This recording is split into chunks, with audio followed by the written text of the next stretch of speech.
Hello everybody, I am Red from Send More Robots, and you know what? Welcome back to Space Engineers. Today is Thursday, which means there is a new update for a new feature in this game.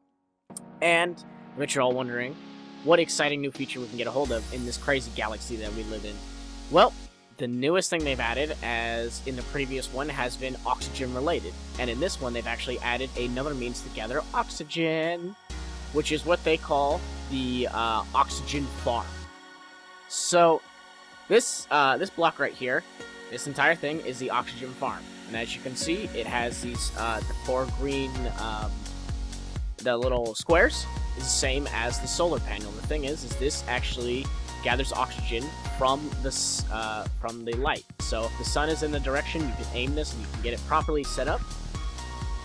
You can create a solar farm using this and actually farm oxygen in order to continue on to produce the oxygen you need in case you're low on ice or you're traveling all the time throughout the expanded galaxies and everything like that. Especially if we're coming up to planets and whatnot, like this is going to be a big thing. Now, if we go into the settings of the oxygen farm, it's very simple right now. It's on the off the HUD, terminal, on and off. So there's nothing too crazy about it right now. They haven't set it up or anything like that. But if you look at the bottom, let me bring it up. As you can find it in here. It's actually right next to all the other oxygen materials. Right on the bottom is actually the connection point. So this is where you would connect it up to anything, and then it'll actually start drawing out the oxygen so that you can start using it. Now, the thing with this is that one oxygen farm is not enough to pressurize a room. They're actually very inefficient compared to mining ice. It's more of a, like, if you already have oxygen going on, you just need to kind of slowly replenish it. This is a great alternative to going out and constantly mining ice. But it does have two different status functions. So as you can see here, green means on, red means off. So this is unpowered. This has nothing to keep it going. As soon as you attach a power source, whether it be a battery or a reactor or another, or even a solar panel, it will actually start to produce the oxygen that it needs. Now, like I said before, this requires two oxygen farms just to give one astronaut enough oxygen to survive. So it's a little, it's kind of fickle. It's kind of something that you use as a last idea. Well, not so much a last idea, but you use it sparingly, because you have to use, this has to be on constantly in order to produce enough. However, if you have enough of them, you can actually create some really sweet solar farms, which will add to the entire experience of what we're trying to do. And I actually have something over here that I quickly put together, but I feel like I can expand upon it to make it interesting. So, I'll see you guys in just a bit. Alright, and so now we're back, and as you guys know before, this was actually the original one I had set up. This is the original module I'd set up just to preview last week's stuff. But this I've added on quite a bit with the solar farm. As you can see down here, we have some connection points and everything like that. 4 in total. It's not fully armored up and everything yet, but like I said, it was pretty quickly put together. But we're gonna move on. That's the main room that we were in before. This little full bay door area. I think I'm gonna work on this, make it a little bigger. Anyways, there is this new area right here.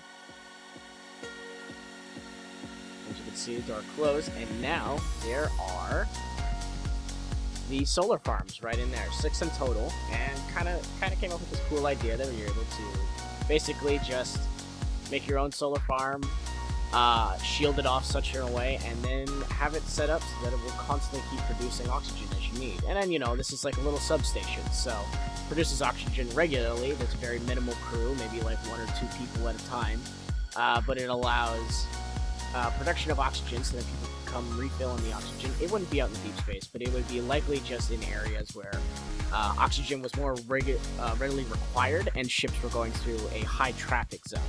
So it's a cool idea. It's cool in my mind because it's really simple, it's really easy to use, gives everybody a chance to take advantage of a growing system, especially with ships becoming more and more crazy. Hopefully they'll figure out something with small ships so that these oxygen stuff that we have been coming out will be much more oriented towards all ships rather than just large ships and stations.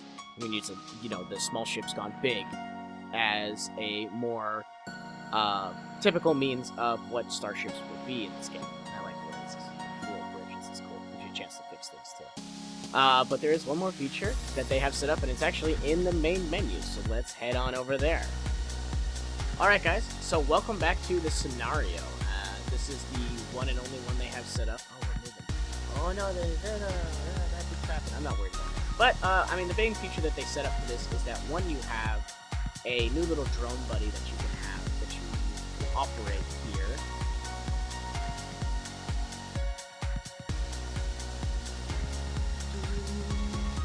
There he is.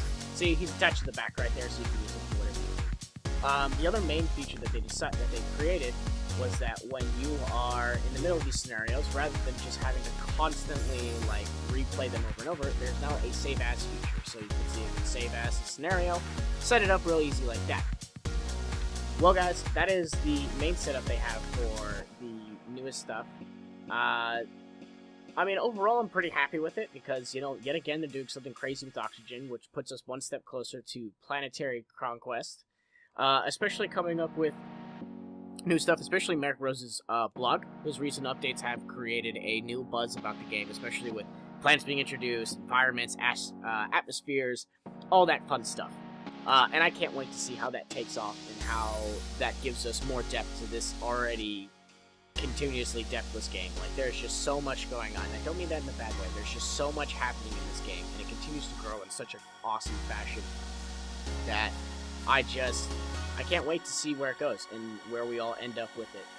But as always, thank you all for joining me on this one. I am Red from Send More Robots, and as always, remember who you are and what you are. Don't go causing any trouble out there in that crazy, crazy galaxy.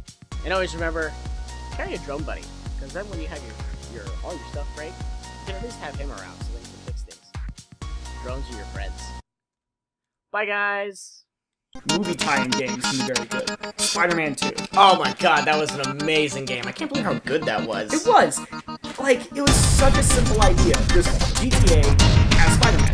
Don't get to punch the people, though. Not gonna lie, that would be kind of sad. But, you get to swing around New York City and just like, yeah, this is awesome!